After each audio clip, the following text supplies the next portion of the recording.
The mid to late 90s were a time I think a lot of people would regard as punk rock's time in the spotlight in terms of general popularity. Bands like Bad Religion, NoFX, and Rancid were pulling in numbers that no other punk band had ever done before. And as I'm sure many of us know, those bands were able to put on tons of others through their record labels and tours, resulting in a number of smaller but still fairly successful punk bands forever securing themselves a place in music history. And as far as the household names of Epitaph Records go, I can think of a number of bands that left more than a mark on punk. One of which I'd actually argue is one of the most beloved bands of the punk underground and still maintains an extremely dedicated cult fan base over 30 years into their career. How's it going, folks? My name is Jack Miller, and I am here today with my friend and the first ever guest on the Punk Historian YouTube channel, Mr. Drew Smith. Hi! To talk about none other than the 90s punk rock poster boys themselves, the Bouncing Souls. As per usual, we'll be taking you all through the history of the Bouncing Souls, starting off with their beginnings in the town of Basking Ridge, New Jersey, all the way up to their current standing in music today. That is, of course, with a little added trivia and some of our thoughts on the Souls and the impact they've had on the two of us. Before we get started, I want to let you all know that I made a Spotify playlist of some of my favorite Bouncing Souls songs, and if you're interested, you can find a link to that in the description below. I also have to shout out my wonderful Patreon supporters, D. Razzle, Martin Smith, Project ZS, Lovely Lizzie, and Robert Daniel Pickard. Thank you guys so much for your support. I've got a live album review and commentary series going on Patreon, and if that sounds interesting to you, you can find a link to my Patreon in the description below as well. And finally, if you are interested in seeing videos about punk rock, may I humbly ask that you please subscribe to my channel here. I'm having a lot of fun making these, and I want to make sure that all of you can keep having fun watching them. Anyways! The story of the Bouncing Souls begins in the town of Basking Ridge, New Jersey in the mid to late 80s. Founded by vocalist Greg Adanito, guitarist Pete Steinkopf, bassist Brian Keeneland, and drummer Shal Kichi. In fact, before they even started the band, the four guys were already well acquainted from running into each other through various activities ranging from playing soccer in elementary school to being in rival BMX gangs in junior high. And the first musical project any of them would embark on together would also take place during their early teen years when Pete Steinkopf and Shal Kichi started a short-lived band they called Plutonium. Having both recently become enthused by punk rock, they chose the name because they'd both been led to believe it was the heaviest metal on earth. They would later be disappointed to find out that this was not the case, and that the heaviest metal on earth is in fact osmium. This certainly wouldn't be the end of the guy's musical endeavors, however, and a couple years later, Pete started a new band he called The Switch with Brian Keeneland and his neighbor Sean. And this band would give the guys their first taste of gigging when they played a few shows at some college parties in neighboring cities and a couple of bars in eastern Pennsylvania. And with those guys always out playing shows and practicing in the neighborhood, it wasn't long until their band piqued the interest of some of their friends from school. And one of those friends happened to be Greg Adanito, who'd gotten to know Pete from the soccer team a few years prior. And it wasn't long after that until Greg started hanging around with Pete and Brian all the time, showing up at their practices to just listen to them play. At one of the many practices he attended, though, the guys were playing a Who cover and invited Greg to come up and try his hand at singing. Thinking nothing of it, Greg got up and sang the lyrics from the first verse over and over. And although he was still a very untrained vocalist at the time, it didn't matter to the other guys because they were just stoked their friend now had something to do in the band. Later that year, drummer Shal Kichi would also find his way back into the mix, solidifying the first incarnation of the four-piece lineup that would later become the band we all know and love today. The reformed lineup started practicing regularly at Greg's place, putting together some rough early material and developing themselves a breed of funk-infused hardcore that would remain their signature sound for the next few years. But without a name, they weren't playing any shows, and although the guys decided they wanted to be the something, they didn't have any more ideas besides that. But one day at practice when they were kicking around ideas, Brian Keeneland noticed the tag on the back of his Doc Marten boot that read "With Bouncing Souls," and in a fit of inspiration, he announced his new idea to the group, the Bouncing Souls, but with souls spelled S-O-U-L-S, and everybody else was instantly on board. The Bouncing Souls would play their first few shows at the Knights of Columbus Hall in Burnsville, New Jersey, and although these would frequently be shut down by cops due to noise complaints, the guys still did their best to make the most of things by keeping the party going after the music got shut down. But even though they were having trouble keeping the music on at their shows, this didn't stop the Souls from making things happen.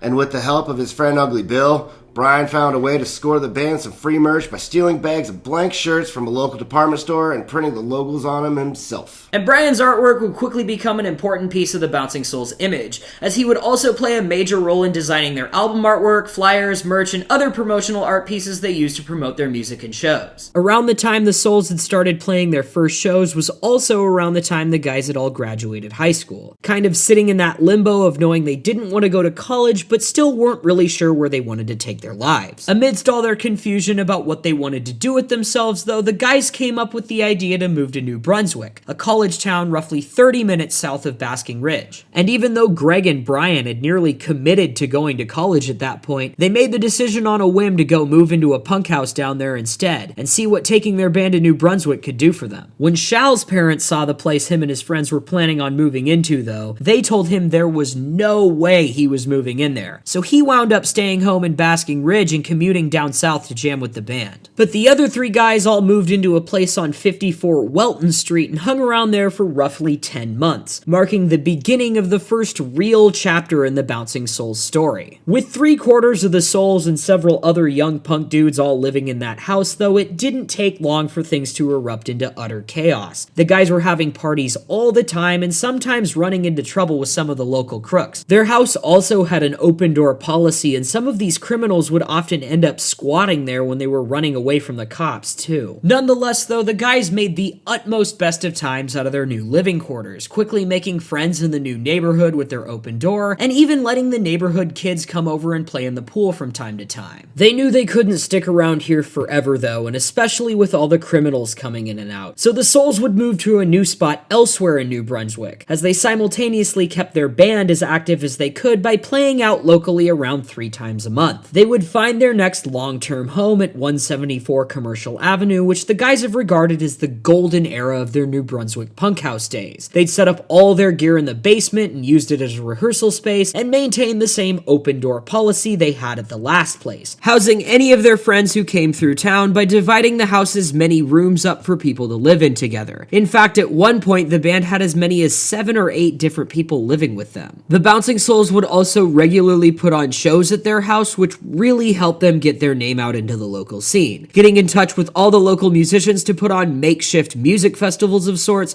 where bands played pretty much all day from the afternoon until midnight. And through this endeavor, the Souls managed to keep the lights on at their house as well, charging people a couple of bucks at the door to hang out and listen to the music all day, eat the free food they grilled up, and skate the mini ramps they had in their backyard. In fact, whenever the band would play at one of the local colleges, they'd invite all the kids to come over to their house, resulting in hundreds of guests showing up to these DIY shows in the Bouncing Souls backyard. They also developed a couple of DIY networking systems that proved to help them out immensely in the early days. One of them being a mailing list they'd bring around to their shows that people could write their name and address on, and the band would later send them flyers and stuff. And the other more noteworthy one was a wall in their house completely covered in phone numbers they had backyard show attendees write down so they could be sure all the locals turned up at their backyard parties. All good things, of course, must come to an end though, and eventually the Bouncing Souls would have to find a new place to live when their landlord kicked them out of the house.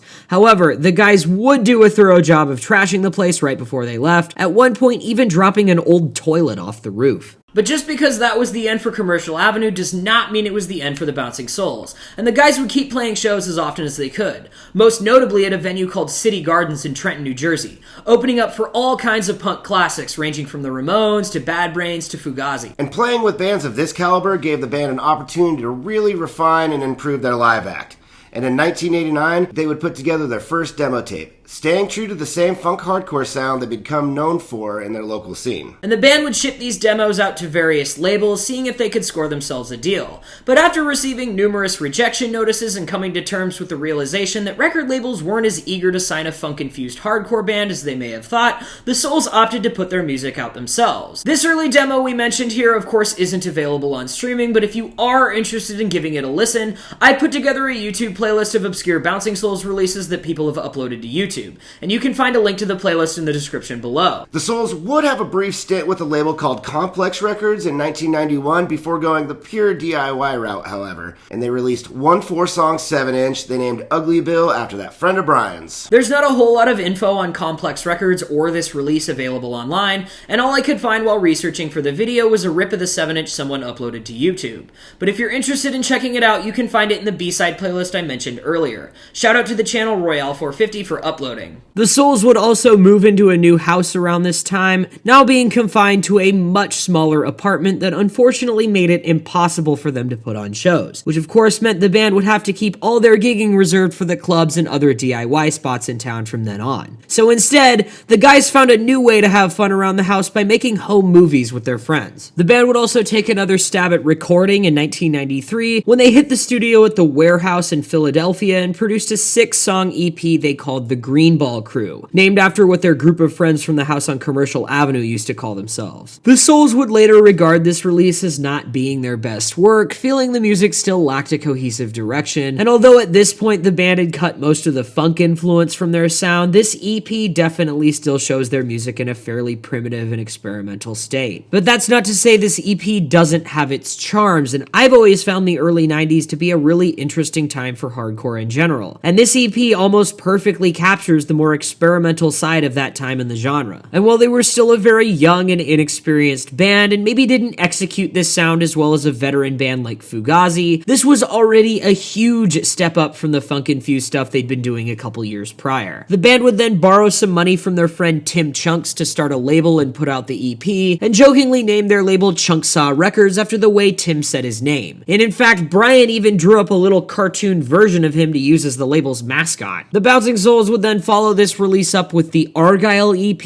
later on in 1993, which included 3 tracks and would conclude their release catalog until the following year. And this release would showcase a brand new sound through its final track, Joe Lies When He Cries, presenting a much more simplistic and melodic sound than anything the Souls had ever done before, drifting a lot closer towards a sound somewhere in between the Danzig Misfits and the melodic skate punk stuff that was taking over the scene on the West Coast at the time. But along with the new sound, this EP brought another important change for the Bouncing Souls, because after its release, they began to notice their hard work was really starting to pay off, and they were making quite the splash in their local scene. And they soon realized it was time they took their show on the road. The Souls would head out on tour for the first time in a heavily graffitied and stickered van they called the Hovelpod, and that van would become their home away from home for the next several tours. But on this first adventure across the country, the guys would team up with fellow New Jersey punk band Lifetime, playing for whoever and whatever would show up at the dimly lit venues the two bands were able to get themselves booked at, crashing on showgoers' couches and scrounging together the cheapest of meals they could find at grocery stores and gas stations. The Bouncing Souls wouldn't forget to make some time to hit the studio amidst their early tours though,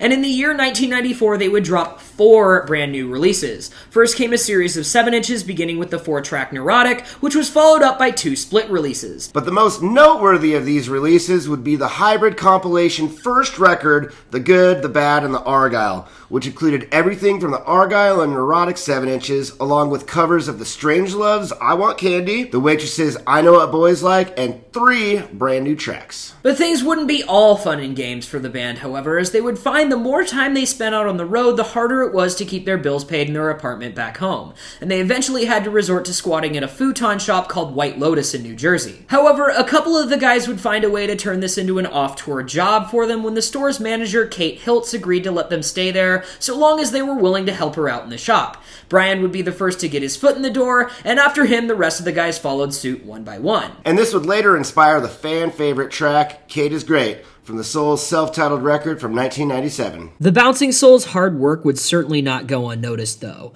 And once The Good, The Bad, and The Argyle dropped in November 1994, they started getting opening slots on big-name punk bills when all the epitaph bands like Rancid, NoFX, and The Offspring rolled through New Jersey. And all of a sudden, they were playing to practically every punk kid in town. But things would really start to change for them when the LA band Youth Brigade came through Jersey and invited the Souls out for a show with their friends in Lifetime. And while I'm sure this show was an absolute blast for anyone who attended. The main reason I bring this up is because after the show, the band received a call at the Futon Shop from Youth Brigade vocalist and BYO Records owner Sean Stern, who was looking to do a record with the Bouncing Souls. The band were a little reluctant at first, as they'd really liked how things had been going with their label. So they were able to get Sean to agree to a press and distribution deal with Chunksaw Records, which for those of you who don't know, roughly translates to BYO giving the Souls and Chunksaw a hand with their distribution and getting a little cut for it as a wholesaler. Basically, the Bouncing Souls still operated primarily on Chunksaw, but BYO sold their records for them. And once everything was set in stone, BYO picked up The Good, the Bad, and the Argyle and helped the Souls move some copies of the new album while they tagged along with Youth Brigade and 7 Seconds for BYO's 10-year anniversary tour. This tour would almost come to a disastrous halt, however, when Brian tore the ligaments in his knee in the pit during 7 Seconds' set on one of the tour's early dates. But despite this pretty serious injury, he insisted on finishing the tour, resorting to duct taping his leg together at times before he was able to get proper surgery on it when he got back to New Jersey. But once he had his movement back though, Brian would embark on a series of risky decisions, relocating to New York City and crashing in whatever dirty squats he could find while drinking all day, and things would eventually come to a head where the band had to have an intervention with him. As things tend to go for the Bouncing Souls, however, these dark times came with a bit of a silver lining, because Brian's antics up in the city were able to get the band a head start on getting established up in New York, and it would quickly become their home base for a number of years as they caught on to the punk rage of the mid-90s. And while the Bouncing Souls were busy touring their asses off, they scored a few dates on the Offspring's 1994 tour down south, and through this short leg, the band would meet the famous punk producer Tom Wilson, the man responsible for classics like TSOL's Dance With Me, the Vandals' Peace Through Vandalism, and Social Distortion's Mommy's Little Monster, as well as the Offspring's first 3 records, including their 1994 top seller Smash. And through talking to Tom at these shows, the band were able to get on his good side so much that he decided he wanted to do an album with them.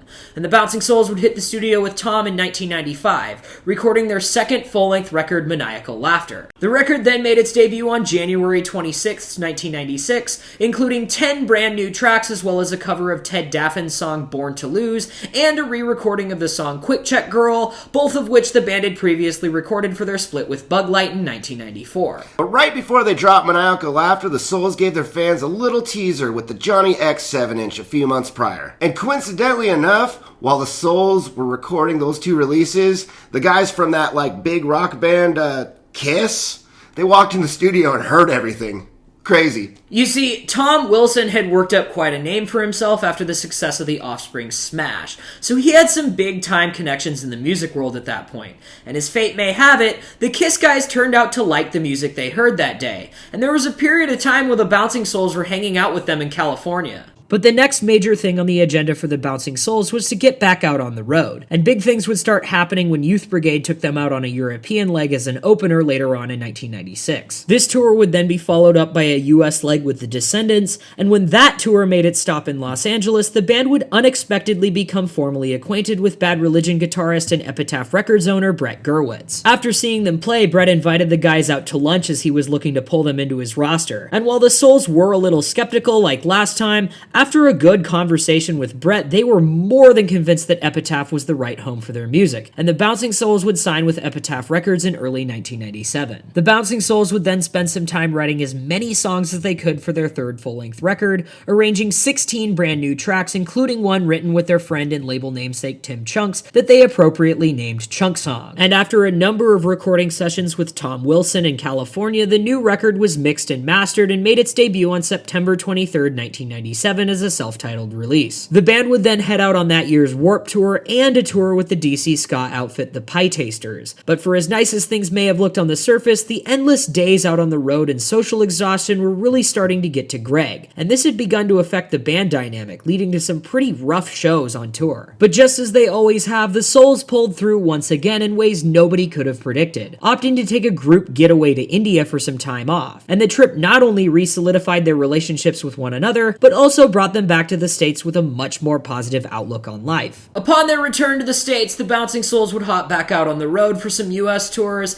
and even recorded a live album in the summer of 1998 that would later be released through Epitaph in November under the name Taiwan On. The band would also release an EP called Fight to Live around the same time, which included 2 additional live recordings as B-sides. But the live album and 7-inch were just something to tide fans over before the Souls dropped their next studio album the following year. The Bouncing Souls would return to the studio with Tom Wilson in 1999 to begin sessions for their 4th full-length album, Hopeless Romantic. The record showcased a near pop-punk direction in comparison to the band's previous material and made its official debut on May 4th of 1999. And after the album's release, the Souls would jump back out on the road for that summer's Warped Tour, followed by a US tour with H2O, The Casualties, and Vision, as well as a European leg with Avail and Lagwagon after that. But although the vibe had seemed to be on an upward swing for a while after the trip to India, things would eventually start to go sour with longtime drummer Shal Kichi. Much like his bandmates had in the past, Shal had started to fall into the darker side of excessive partying while they were out on the road, and it was starting to affect his behavior and musicianship pretty seriously. This eventually led to the band needing to have another intervention like they'd done with Brian a few years prior, but sadly, not even this was enough of a wake-up call to push Shal back onto his feet, and he would eventually be asked to leave the band because of his self-destructive behavior. But for as heartbreaking as this must have been to part ways with their longtime friend and drummer of 10 years, Brian, Pete, and Greg were still adamant about playing music together, and decided that they were going to look for a new drummer. That being said, the Souls had gotten remarkably lucky when it came to lineup retention up until this point, so they didn't exactly have the best strategy when it came to finding new members. This resulted in the band simply putting an ad out in the paper, and naturally they received more phone calls than they could count on the first day of the thing being printed. The band would eventually find a new drummer in Michael McDermott, however, who'd actually played with the Souls once before when he was playing drums in the ska band Mephistopheles. And although it took the other 3 guys a little while to adjust to jamming with someone new, they emerged back out on the scene with a tighter, faster live set than ever, doing their first show back in Asbury Park, New Jersey with Anti-Flag and Gray Area in February of the year 2000. The band would then release a B-side compilation called The Bad, the Worst, and the Out of Print in August 2000, and after some more comeback dates in the US, they would head out on an Australian tour before returning to the States to hit the studio, this time at West Beach Recorders in Hollywood, California. The band would work with producer John Seymour, and sessions took place between the months of November 2000 and March 2001. And once mixing and mastering were complete, the album made its debut on May 22nd, 2001 through Epitaph,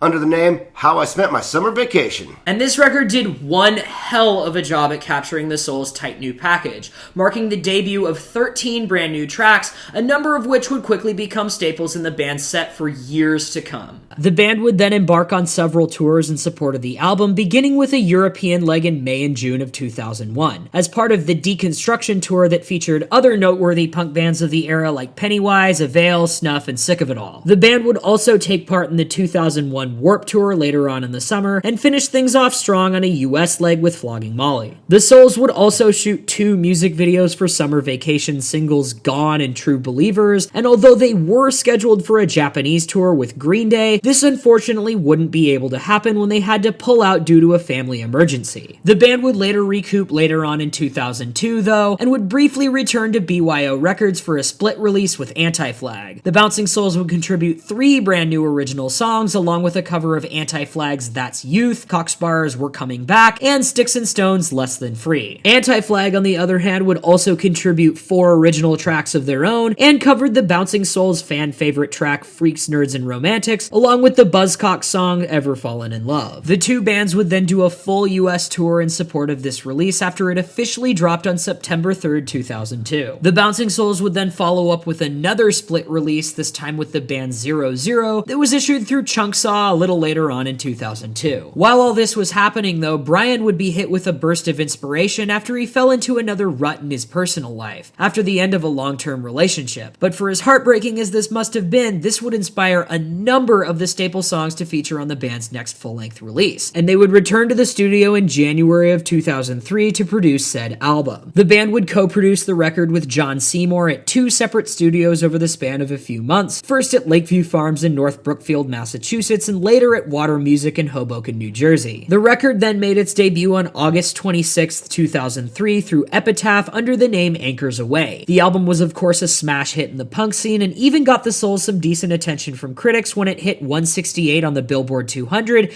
and number 8 on Billboard's Independent Albums chart. The band would of course follow up the release with a fair amount of US and European tours, first with Strike Anywhere and Tsunami Bomb, and later on with Hot Water Music Against Me and Randy. The band would also make an appearance at the 2004 Warped Tour roughly a year after the album's debut, and even embarked on a short Australian tour after that. But before we move on to our next chapter in the Bouncing Souls story though, I really want to emphasize just how significant of a release I think Anchors Aweigh is to their catalog. Although I personally would consider Maniacal Laughter to be my favorite release from them, I can't deny the absolute brilliance of Anchors Aweigh. I would argue that this era is objectively the tightest the Bouncing Souls have ever been musically, and not only that, but I would also argue that these are some of the strongest songs they've ever written. And it's not hard to see just how much of an impact this album left either, because now the anchor and ship logos are a huge piece of their image and have been for quite some time. And I have to say, I think this record is a big reason for that. Plus, the Souls still play a bunch of these songs at their live shows even now, sometimes even more so than their older material. So it's pretty obvious this album left a big mark on their fans. And I can definitely attest to that since this was the first album I ever heard from them. Not to mention, it's also extremely rare for a band to have a blow everything out of the park record like this, 6 albums in over 14 years into their career. And I think this album is really telling about how brilliant and adaptive of a band the Bouncing Souls really are. After the release of Anchors Aweigh, the Bouncing Souls would take more time away from the studio than usual, still keeping their name out through plenty of touring and festival appearances. They would also drop a live album in 2005 through Chunksaw Records, but their next studio release wouldn't come until roughly a year after that. That being said, the band would eventually make a return to the studio in January of 2006, working alongside producer Ted Hutt. The album would be officially announced in February of 2006 after recording sessions were finished, and the band would head out on some tours of Japan and Australia with the Street Dogs as support. They would also issue another split EP with the band The Lucky Stiffs through Pirates Press Records before the new full-length officially made its debut on June 6th of 2006, or 6606. The album was titled The Gold Record and included 10 brand new songs as well as 2 covers, one of the Kinks' song Better Things, and of course their more famous rendition of the song Lean on Sheena that was originally done by Joe Gittleman from the Mighty Mighty Bosstones band Avoid One Thing. The track Letter from Iraq would also have some additional writing credits, as Greg Adanito would heavily base the lyrics on a poem sent to him and the rest of the band by a US soldier named Garrett Reppenhagen. The Gold Record's official release would of course take place through Epitaph, but a picture disc version would also be issued through Chunksaw, and the Bouncing Souls would further promote the album through a series of tours worldwide and numerous appearances at noteworthy festivals including Riot Fest, Warped Tour, Bamboozle, and Bumbershoot. The new record would of course showcase the Bouncing Souls still going very strong in their long-lasting prime, however it would also show off a softer side to the band that would become a lot more common in their later material. Although the Souls had always had a pretty apparent pop-punk side to them, I feel like this was the album where we really saw it come to full fruition, even including an acoustic track about pizza 4 songs in. But quite honestly, I think this is another sound the Bouncing Souls capture really well, and especially since bands like the Lawrence Arms, the Flatliners, and the Loved Ones were really starting to find their footing in the punk scene around this time, I think the new sound helped the Souls adjust really nicely into a more or less new era of punk. The Souls' next several releases wouldn't come until 2009 when they released a series of monthly singles over the course of the year, to celebrate their 20th anniversary as a band. Along with the singles, the band would also release 4 bonus tracks at the end of the year, and the 12 proper singles would also be compiled onto an album the following year in 2010, under the name Ghosts on the Boardwalk. And the Souls would carry out a very active touring schedule alongside the series of releases, taking part in the Warped Tours of both 2009 and 2010, and embarking on numerous tours worldwide with bands like Bad Religion, Pennywise, Bayside, and Youth Brigade, just to name a few. Along with the singles and eventual album, the Souls would also record a live EP for the music sharing service LimeWire in 2009 that included guest appearances of Lou Collar from Sick of It All and Angelo Moore from Fishbone. Once Ghosts on the Boardwalk was released, though, the band would take some time off from the studio for roughly a year, with their next release being another in-studio live recording released as part of Side One Dummy's Complete Control recording sessions in 2011. The band recorded 6 songs, mostly fan favorites from their back catalog, along with a cover of the Misfits' Hybrid Moments. After that, the band would put together a 2-song split 7-inch with Hot Water Music, kind of like a more low-key version of the BYO split they did with Anti-Flag. The Bouncing Souls covered Hot Water's song Wayfarer, and Hot Water covered their song True Believers. The 7-inch was then issued through Chunksaw Records, and despite being a relatively small-time release, it's received 3 reissues since its initial debut. As far as their full-length discography goes, though, the next chapter in the Souls story there wouldn't take place until the end of that year, when they announced they would be putting together a brand new full-length record in December of 2011. Recording sessions for this album took place at the Blasting Room in Fort Collins, Colorado, where the Souls worked with Descendants and former Black Flag drummer Bill Stevenson, and the album made its debut under the name Comet on June 12, 2012. The band had also signed on with Rise Records around this time, and although the new record was technically released through Chunksaw, Rise would work in conjunction with the Souls label, kinda like BYO had done, to get the album a little further reach. After the record's release, the Bouncing Souls would then embark on a summer US tour with the Menzingers, and the date in Seattle was actually the first time I saw both of those bands, and I've even still got the flyer from the show. And clearly, I wasn't the only person stoked on the fact that the Souls and the Menzos were touring together, because Chunksaw Records would issue a split 7-inch of the two bands in 2013, on which the Souls covered the song Burn After Riding by the Menzingers, and the Menzingers covered Kate is Great by the Bouncing Souls. And just on a side note, if any of you guys watching would want to see a video about the Menzingers, please let me know in the comments below. I love that band, and I would absolutely love to talk about them in a video at some point. And after this, the Souls would take another extended break from recording, not returning to the studio for another 3 years after the Menzingers split. Part of this is, of course, because longtime drummer Michael McDermott left the band in 2013, but the Souls would eventually find a replacement in George Rebello. We wouldn't get a proper release from the Souls until a few years later, though, when they entered the studio again to record their 10th studio album. The Souls would work with producer John Seymour at Lake House Studios in Asbury Park, New Jersey, starting sessions in February of 2016. The new record would then make its debut under the name Simplicity on July 29th through Rise Records, and it would see the Souls return to a little bit of a faster punk sound, much like that of Anchors Away. And after the album's debut, the band would then embark on a UK tour with Pairs that summer, followed by a US leg in the fall. After that, they self-released a single called Battleground in 2017 that they followed up 2 years later with the EP Crucial Moments in 2019. And Crucial Moments would be the band's final release with Rise, as they signed with Pure Noise a year later in 2020 and dropped an album of re-recordings of fan favorite tracks they called Volume 2. This and the Crucial Moments EP would both be produced by Will Yip, and he would also be responsible for producing the Souls' most recent release to date, 10 Stories High, that just came out this year in 2023. And of course, along with all the recent releases, the Bouncing Souls have certainly kept up their schedule of tours and festival appearances, and I recently saw them play 2 sets at the Gainesville Fest's 20th anniversary this past October in 2022. So that brings us up to the current day in Bouncing Souls history, and now I think it's important to turn our attention to the long-lasting impact they've left on music forever. So I think the Bouncing Souls' impact is a little bit harder to notice at first glance because they're still so entwined in the underground. But at the same time, I think that's actually made them a lot more important of a band than a lot of people realize. The first thing that comes to mind is probably the fact that they have a great way of uniting people. The Souls are a band that have a lot of fantastic songs with really strong choruses and brilliant song structures, and I think that's something that's helped them catch on with a lot of people. They also don't really fit into one specific cohort of punk, and although that may have been a more ambitious direction in the beginning, it certainly proved to work for them, and I think it's another thing that's also helped them catch on really well. The Bouncing Souls have also served as a really great gateway band, and especially into the world of hardcore. Whether it be scene proximity, the fact that they used to be a hardcore band, or a little bit of both, I think the Bouncing Souls have historically been a very important band when it came to getting new people into hardcore punk. And I can speak on this from experience since the Bouncing Souls were actually one of my gateways into hardcore.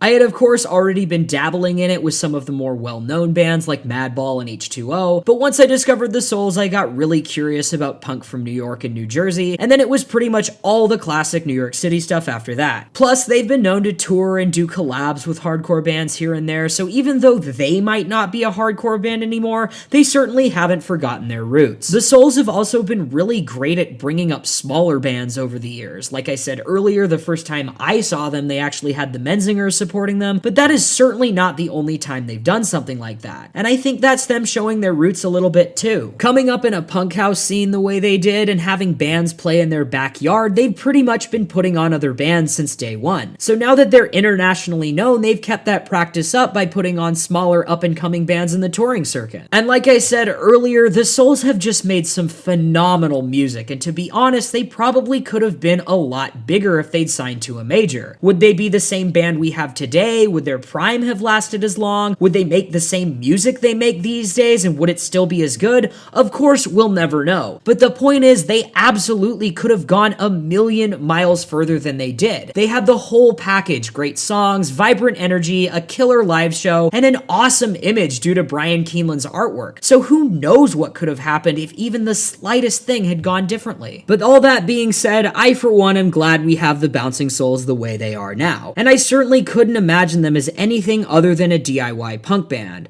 Plus, they probably wouldn't have nearly the size of the legacy they do now if they hadn't stuck to their roots all these years. And just as I always do, I'll be leaving you all with some of my personal thoughts on the Bouncing Souls. And I'll be sharing some of mine as well. The Bouncing Souls were one of my favorite bands when I was younger, and they still retain a very special place in my heart to this day. I first got into them when I was around 15, and I swear for some reason they opened up the door for a ton of different bands that I still love today. It was like one day I just bought Anchors Away, and the next it was Avail, Sick of It All, Hot Water Music, Lifetime, Strike Anywhere, and many, many more after that. The Souls are also very much one of those bands I have tons of memories with specific songs and specific moments in time, and I honestly think that's kind of perfect because it's such a big part of their vibe. So many of their songs tell stories and capture moments in time, and I'd say that's left a huge impact on me as a songwriter too. I also, of course, have to mention the fact that Maniacal Laughter was the very first vinyl record I ever bought, and I'll never forget the time I first played that thing or how stoked the guy behind the counter was when I picked it up. Still one of my all-time favorite records to this day. And I think the Bouncing Souls are also a great example of the utmost positive side of punk, and conveying uplifting messages through their lyrics serves as a reminder that even the most lost of misfits can still find where they belong, and that the hardest of times can still come with a silver lining. And while I know this type of posy punk vibe may not be everyone's favorite thing the genre has to offer, I for one am all for it,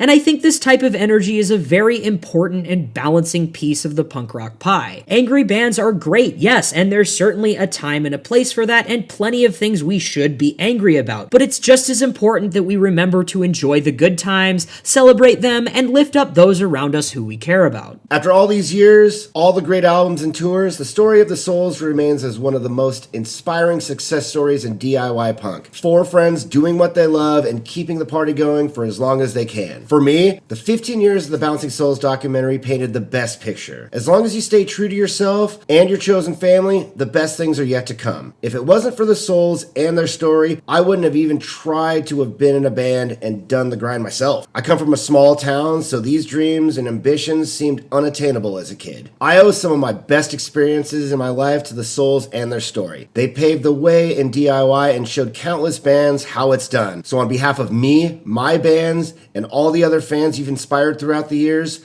thank you. Well, I think that about sums up our little crash course here on the Bouncing Souls. I've had a lot of fun writing this one, and of course, it's always a blast coming back to these classic Bouncing Souls records. But that's enough from us. We want to hear what you guys have to say. What's your favorite Bouncing Souls album? Do you have any favorite songs? How did you first get into them? Let us know in the comments. Thanks a lot for watching. I'll see you next time.